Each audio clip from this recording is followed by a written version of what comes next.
Ano nga ba ang Gen Z? Bakit nga ba ito binibigyan ng pansin? Halika't ating tuklasin at mas lalong kilalanin ang Gen Z culture. Dito lang yan sa Celebrity Files Z by Paminaw Podcast. And with our host, Angela K. Bantulo and Rosel Arscado. And with our special guest, Arwin James Dumalina.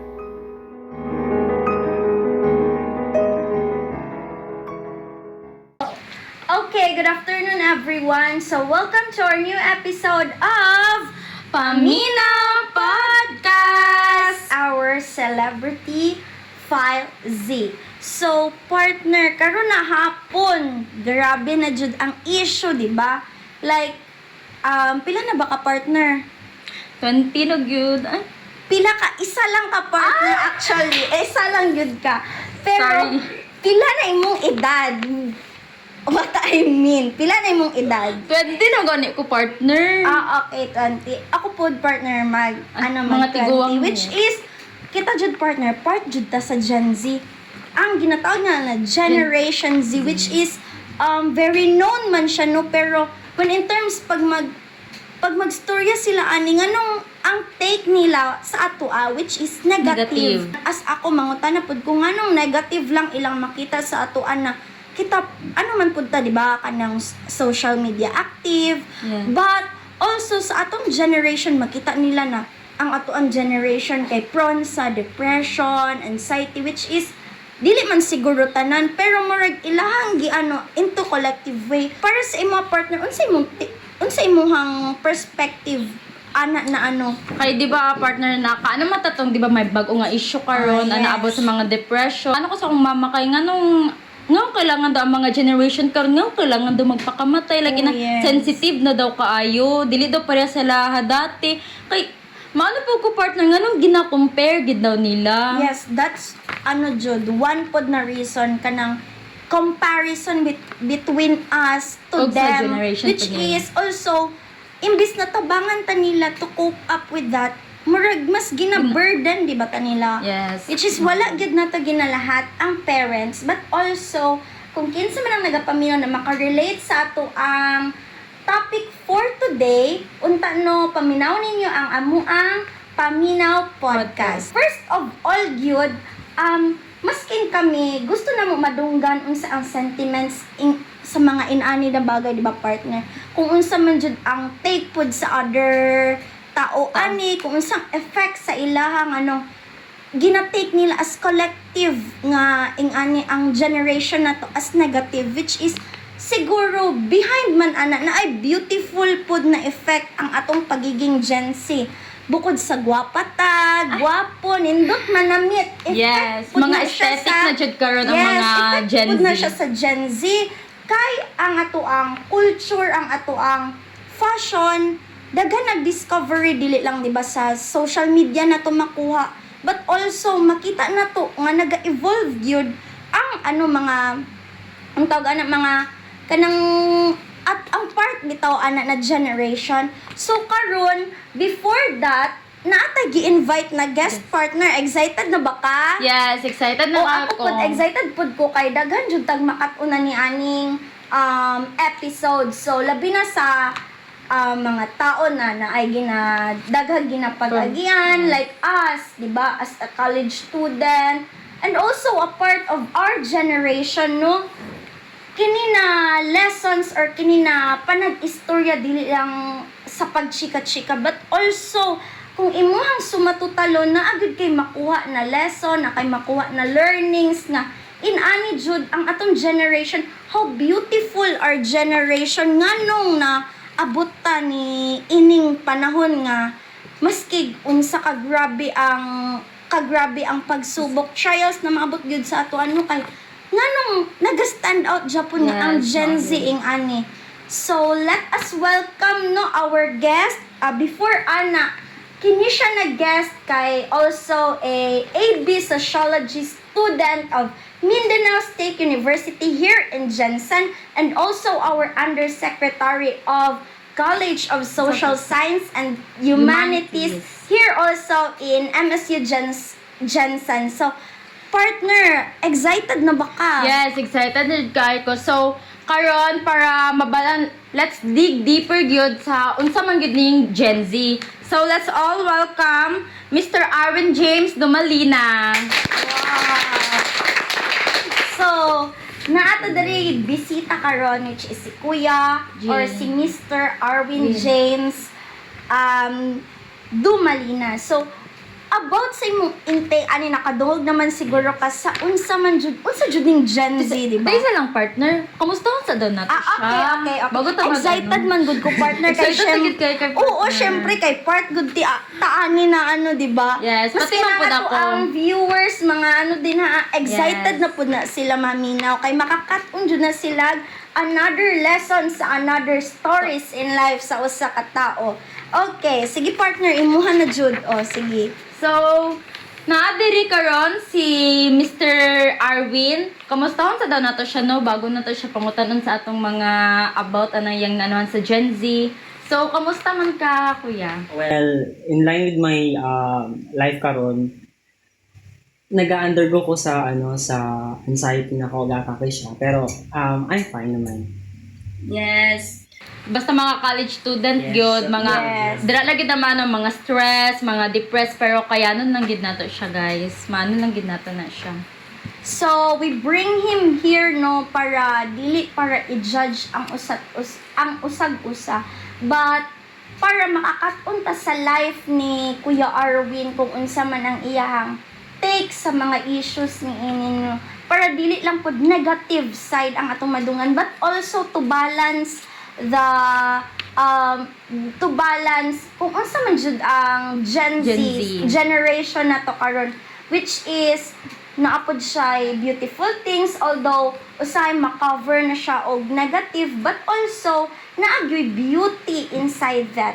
So Kuya Arwin no, di ba madungog na nimo nga ang generation karon kay ano gyud sa social media, Yes. which is active gyud kay sa social media na alay away post tanan. Yes, Updated gyud yung siya ana, kaayo. updated kaayo ang tanan jud. So unsay imong take ani kuya na kuan ba ni siya effective ba ni sa atoan na generation karon kay sa iba na generation which is ato ang parents, di ba, dili gid kaayo sila ano sa social media. Yes. But kita also, di ba, maka-help man pud ta halimbawa lang kuya ha, akong mama gyud kay naman po kung mama isa teacher, mag-Google Meet.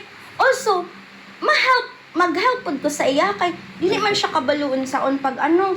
Pero at least, di ba, nagamit na to ang knowledge about sa ing ana. Dili lang pud siya into negative. Ikaw kuya, unsa imong perspective ni ana sa ato ang pagka-social media active sa mga ing ana na bagay? Well, mayon ako nga ang generation na to karon is like active sila in terms of using technology because the time or the period where ang generation is like na-engage na sa ginaingon to nga technological advancement.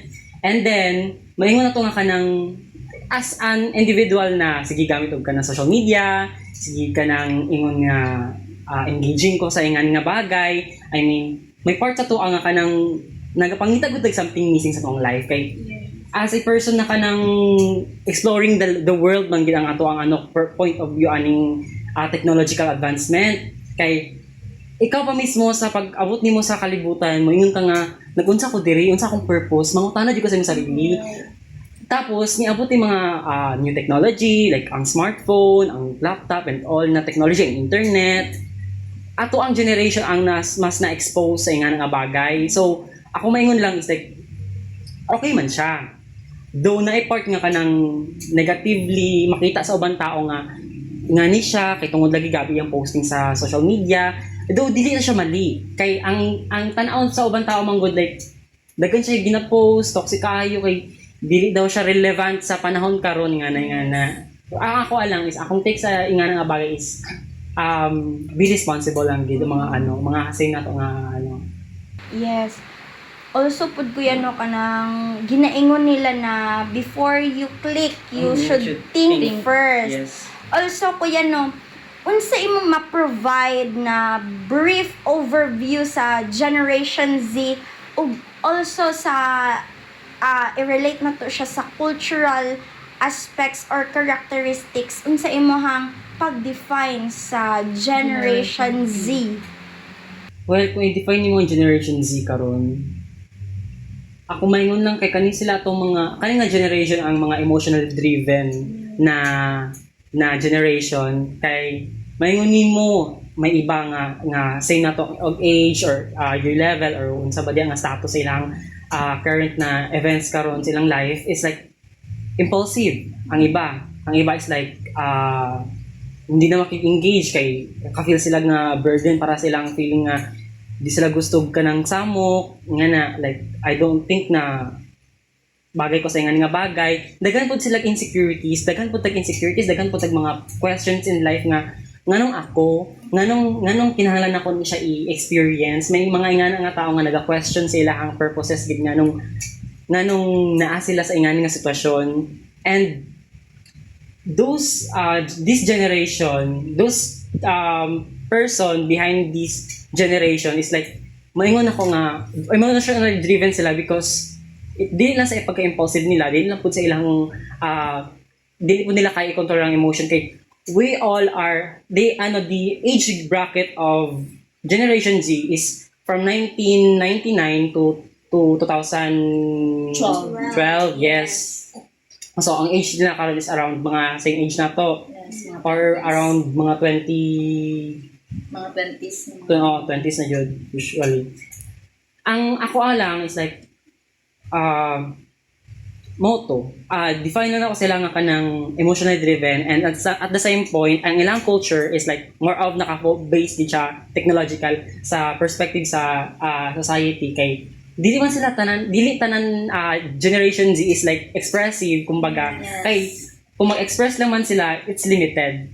Mag-limit sila, it's either sa ilang parents, kung open sila sa ilang parents, o kung dili sa ilang mga friends, open sila sa mga friends. Halos, though generally, tanang tao na even if dili lang Gen Z ang naka-experience na open sila mag-express sa ilang hinanakit sa ilang parents or whatnot, kay even ang Gen Z, nag-focus lang good sila more of, kay nanan ba kay usually, family, friends, ang institutions like school, churches, pwede sila mag-open dito. Pero ang sa tuwa, nadungagan ang technology. Kay ang technology man good is a medium where we can talk about life and talk about our situations, our pains, our experiences, share to it sa ubang tao. Kay feel na ko, gusto na ko ni ingon sa ilaha sa tanan nga ni ako na feel. Pero na iba is like, dili kay sila well known for how to control their impulsivity sa pag-post o pag-share sa mga ingani nga bagay. Kay wala lang, siguro sila, I don't know, it's either di pa kayo sila mulat sa katotohanan na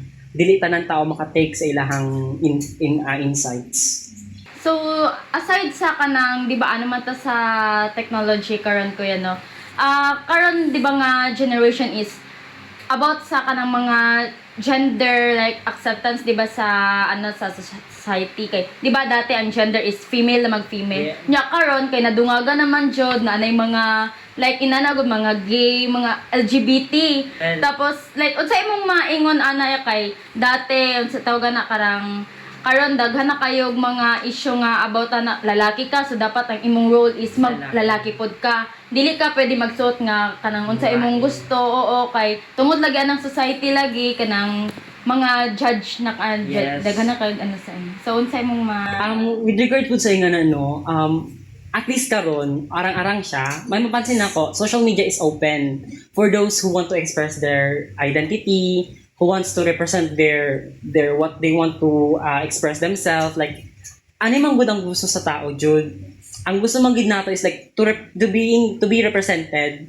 Ma-feel na to nga kanang belong ta, ma-feel na to nga hala, gibuhat niya to. So buhaton po nako to kay mao to akong feeling. So ang ako alang no, at least nagasugod nag-open ang acceptance na part sa pagiging Gen Z nato kay dili lang sa tanan bagay nga maingon na to nga kay namang gyapon ni even though naa gyapon ni nga kanang moingon sila nga dati nga ni dili mi nga na dapat kamo pod nga ni Kay with regard sa millennial manggod at saka sa mga centennial at saka to sa mga to sa mga baby boomers na to before, sila tong mga tao nga na mas na god murag na encapsulate sa dati pa nga culture nga na ay wala inclusivity, kanang daghag kanang judgments, mas daghan nilang judgments kumbaga sa tuwa kay ang sa tuwa ang judgment karon is like bugat lang siya in some point sa tuwa nga sensitive na kaayo ta nga mo agi tag depression, do sila man po ni agi po sa depression,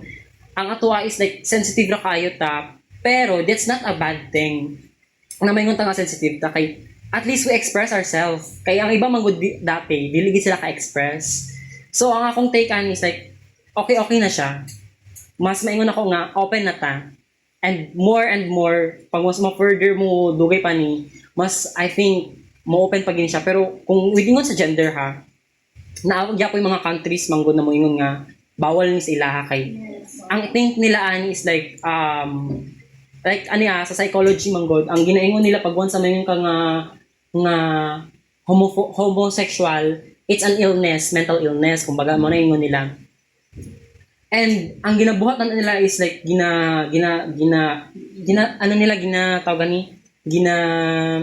treat nila as a sakit, and then ginatagan nila treatments like na I one time within our sociology of gender na class is like giingon sa mga maestra nga gina-lobotomize daw yung ulo nila, like gina-open, and then gina-change daw yung frontal lobe para ma-divert daw yung pagiging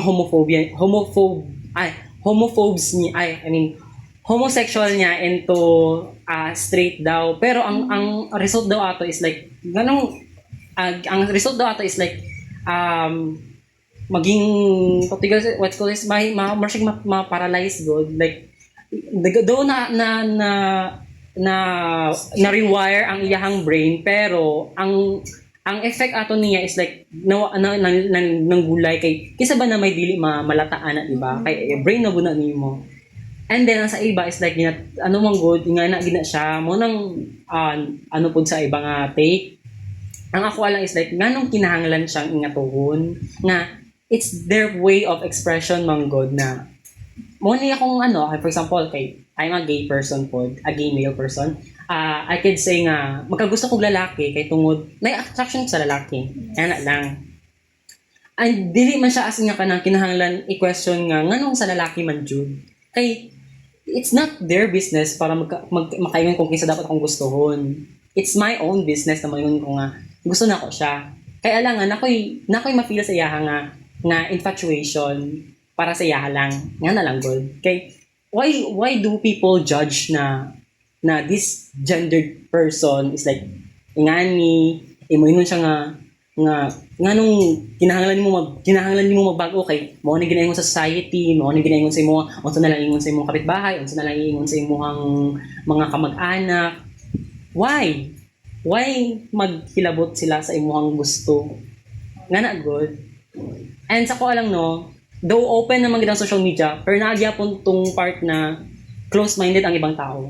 Yes. Dali lagi siya kay mag-judge. Yes, kana nga point. Ang judgment man good is like mo po nang isa sa mga naga-build up sa tong mga insecurities as Gen Z. Yes. As Gen Z myself, maingon ako nga hindi nag-start ako ang anxiety when some people thinks that I'm crazy na ingani daw dapat ako ang buhaton, mali daw ni nganong. Well, before that happened to me dati, kay I've been down ever since elementary, nakaginaw jud anxiety ginakatake na. I've naka-experience ko nga kanang nagka-depression attack ko nga nag-inom kong expired tambal, ana go na hitabo sa ko before.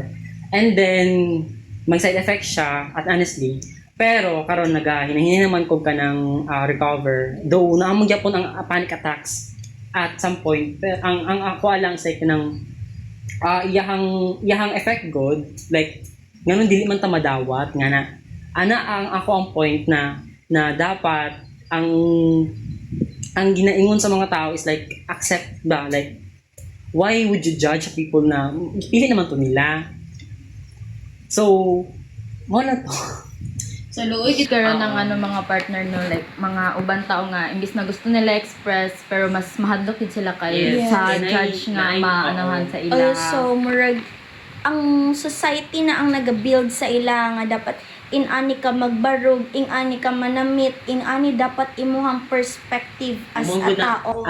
Isa po, Yes. mo nang giset sa society as what we call norms. Yes. Kay kaning mga norms nga daghan kayo ginaingon nga bawal, nga dapat pwede, nga mo ning norms nga ginaingon nga boundaries.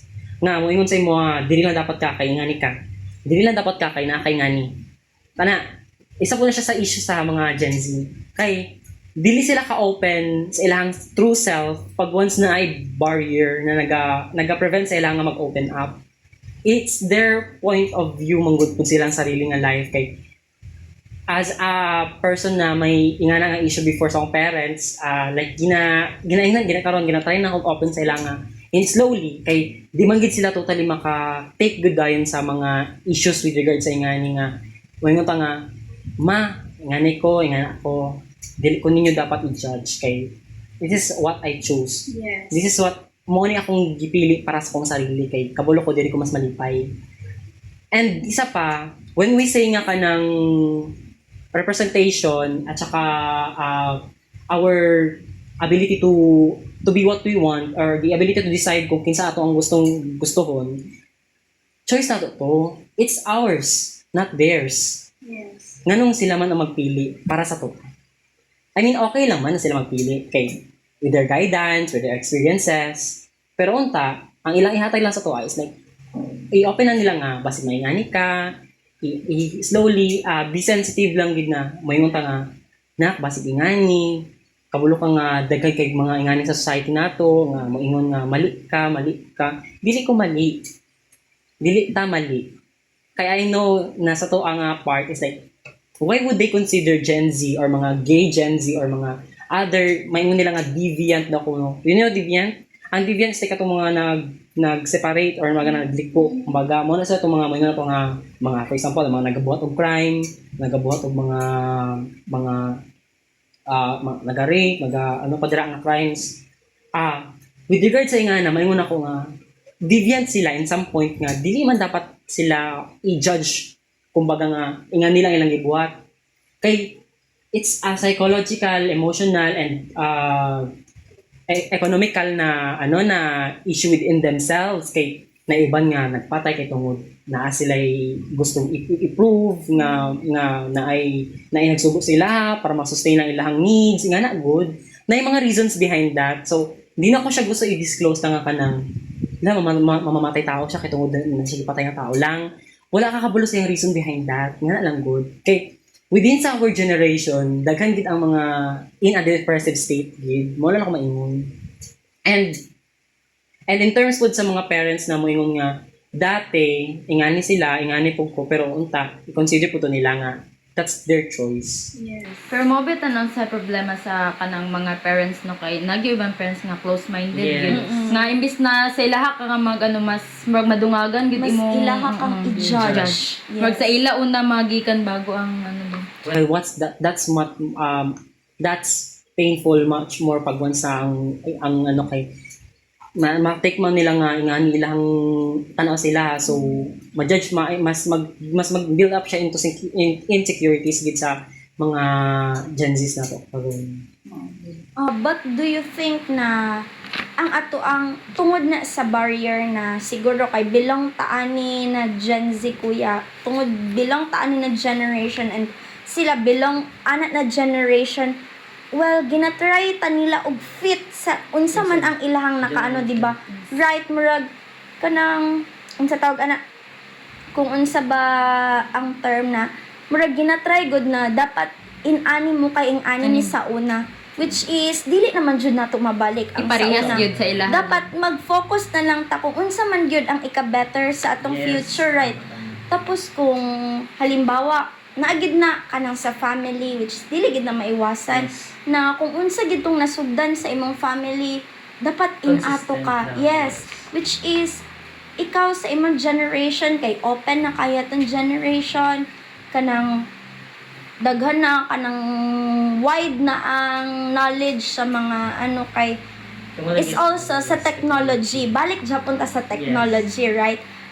Di ba ya ka ng sa imo ya ka ng paminaw nimo effective ba sa generation na to, sa Gen Z, ibalik ang ilaha katong generation na ilahang na ano maging feel nimo kanang maging effective ba sa atoa kung unsa man ang ilang ginabuhat sa una. With regard sa nga no, dili ito maingon nga kinahanglan siya ibalik jud totally. And isa pa, it's okay lang man nga naagyapon ito ang essence nila as a millennial or whatnot na generation kung na-improvement.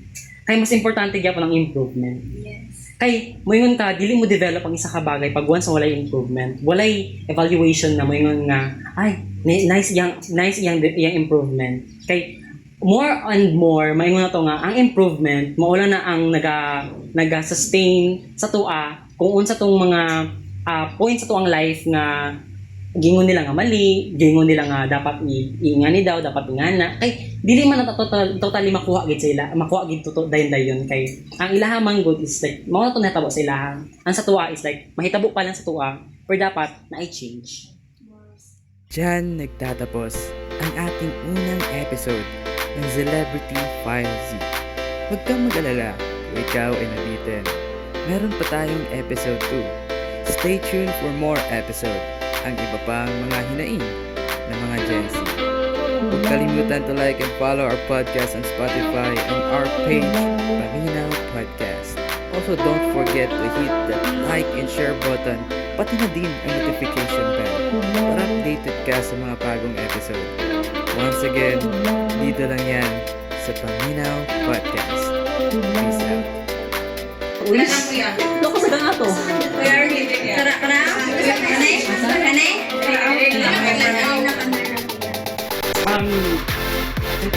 Unsay imong message? And last part, ang mayon na ginako for the audience and sa mga maminaw is like, be considerate, be open-minded, ina lang ka kung ano na kung naman kayo hinanakit towards sa estudyante or sa Gen Z na person, try to ask in consideration na in-apply to it kay dili tanan tao makasabot and dili tanan tao nakasabot. At saka napakoy take nila is like when you open a topic or when you open up yourself, just try to free yourself from the guilt na yung ginatake ka ron. Kay moingon ko nga pasingani ay ang generation G is once you get is like overthinker din sila. Naagi sa generation Z ang pagiging overthinkers. Though di man tanan pero just take or give kindness or ask or consider kindness is key for them to open themselves to okay. Dili man sila as in totally na mo-express sila sa sarili dayon and overshare nagkalit-kalit kay nabot sila yung mga boundaries and insecurities within themselves and within ourselves. That's it. I know what it is that you've done to me. And it feels like ako ba sa lyrics? Not in a crazy way. Wow. Whatever it is that you do, what you're doing. Cause it feels me and I don't understand. Cause my heart starts beating triple time with thoughts of loving you on my mind. I can't figure out just what to do when the cause and cure is you. I get so weak in the knees, I can hardly speak, I lose all control, and something takes over me in a daze, and it's so amazing, it's not a phase. I want you to stay with me, by my side, I swallow my pride, your love is so sweet, it knocks me right off of my feet. Can't explain why your love makes me weak.